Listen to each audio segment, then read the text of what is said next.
साधु बाबा के जाते ही भाग्यवान, जो अब तक चुपचाप सब सुन रही थी, ज्वालामुखी की तरह फट पड़ी। उसे लगा कि माधव ने अपनी मूर्खता से सुनहरे भविष्य की बलि दे दी है।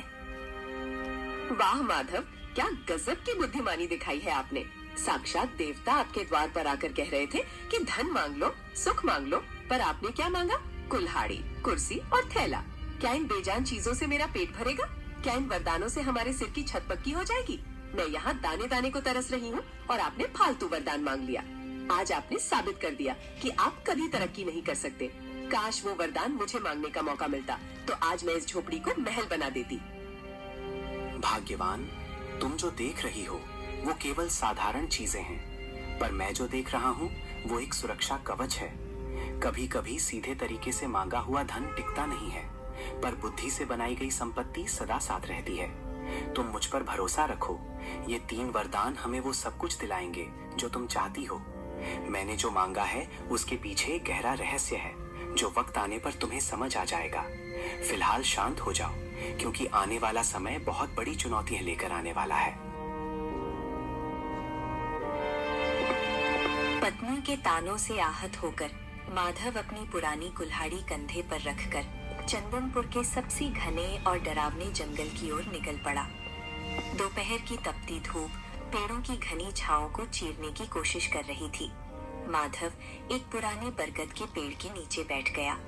उसका मन अशांत था और पेट में भूख की आग जल रही थी। उसे लग रहा था कि शायद उसने सच में वरदान मांगने में गलती कर दी। हे भगवान, क्या मेरी किस्मत में हमेशा ठोकरें खाना ही लिखा है? भाग्यवान सही कह रही थी। अगर मैं उस महात्मा से सोने की मोहरें मांग लेता तो कम से कम आज मुझे इस तरह भटकना तो नहीं पड़ता। पेट में अन्न का दाना ही नहीं, जंगल में भी अब सूखी लकड़ियां मिलना मुश्किल हो गया है। ऐसा लगता है जैसे ये पेड़ भी मेरी गरीबी का मजाक उड़ा रहे हैं। समझ नहीं आता कि मैं घर वापस किस मुंह से जाऊंगा। वहाँ तो सिर्फ खाली बर्तन और पत्नी की शिकायतें मेरा इंतजार कर रही हैं। तभी झाड़ियों के पीछे से एक विचित्र बूढ़ा व्यक्ति बाहर निकला और चेहरे पर एक अजीब सी कुटिल मुस्कान थी। वो धीरे धीरे माधव की ओर बढ़ने लगा। माधव ने गौर किया कि उस बूढ़े के चलने की आवाज सामान्य नहीं थी। जब उसने नीचे देखा तो उसके होश उड़ गए। उस बूढ़े के पैर इंसानों जैसे नहीं, बल्कि बकरियों के खुरों जैसे थे। अरे ओ नौजवान, इतना उदास होकर इस वीराने में क्यों बैठे हो? तुम्हारी आहें तो इस जंगल के पत्तों को भी सुखा रही हैं। क्या बात है? क्या तुम्हारी पत्नी ने तुम्हें घर से निकाल दिया है, या फिर ये गरीबी का भूत तुम्हारा पीछा नहीं छोड़ रहा? देखो, मैं इस जंगल का बहुत पुराना निवासी हूँ और मैं लोगों के दुख भांप लेता हूँ। तुम्हारी हालत देखकर मुझे तुम पर दया आ रही है। अगर तुम चाहो तो मैं तुम्हारी सारी दरिद्रता एक पल में दूर कर सकता हूँ। बस तुम्हें मेरी एक छोटी सी शर्त माननी होगी। बोलो, क्या तुम अपनी किस्मत बदलना चाहते हो? प्रणाम महानुभाव, आप अचानक इस घने जंगल में कहां से आ गए और आपको कैसे पता चला कि मैं अपनी पत्नी से परेशान होकर यहाँ बैठा हूँ? आपकी बातें सुनकर मुझे थोड़ा अजीब लग रहा है। और ये आपके पैर, आप कोई साधारण मनुष्य तो नहीं लगते। कहीं आप वही मायावी राक्षस तो नहीं जिसकी कहानियां हमारे बुजुर्ग सुनाया करते थे, जो लोगों को लालच देकर उनका सब कुछ छीन लेता है? मुझे आपसे बात करने में डर लग रहा है, फिर भी मेरी जिज्ञासा शांत कीजिए कि आप आखिर हैं कौन और मुझसे क्या चाहते हैं?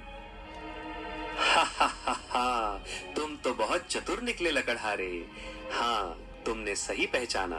मैं इस मायावी साम्राज्य का स्वामी हूँ। पर डरो मत, मैं तुम्हें चोट पहुँचाने नहीं बल्कि तुम्हारी झोली भरने आया हूँ। देखो, मेरे पास सोने की मोहरों से भरी ये 3 थैलियां हैं। इन्हें ले जाओ और अपनी पत्नी के हर सपने को पूरा करो। अच्छा खाना खाओ, अच्छा पहनो और इस झोपड़ी की जगह महल बना लो। बदले में मुझे बस इतना चाहिए कि आज से ठीक 1 साल बाद तुम्हें मेरे साथ मेरे लोक में चलना होगा और मेरी गुलामी करनी होगी। 1 साल की पूरी आजादी और बेहिसाब दौलत। सोच लो, सौदा बुरा नहीं है। माधव समझ गया था कि ये शैतानी राक्षस उसे अपने जाल में फंसाना चाहता है, लेकिन घर की गरीबी और भाग्यवान के तानों को याद कर उसका मन डोल गया।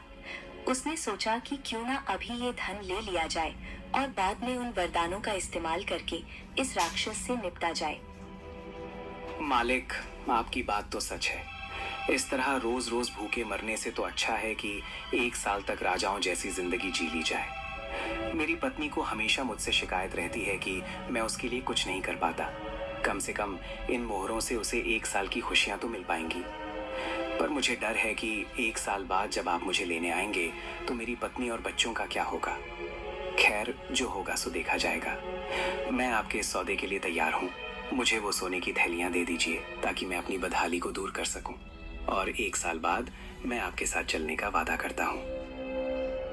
बहुत खूब, मुझे तुम्हारी बुद्धिमानी पसंद आई। ये लो सोने की 3 थैलियां। इनमें इतनी दौलत है कि तुम 7 जन्मों तक बैठकर खा सकते हो। जाओ और अपनी जिंदगी के हर पल का आनंद लो। ऐश करो, दान पुण्य करो, या जो जी में आए वो करो, लेकिन याद रखना लकड़हारे,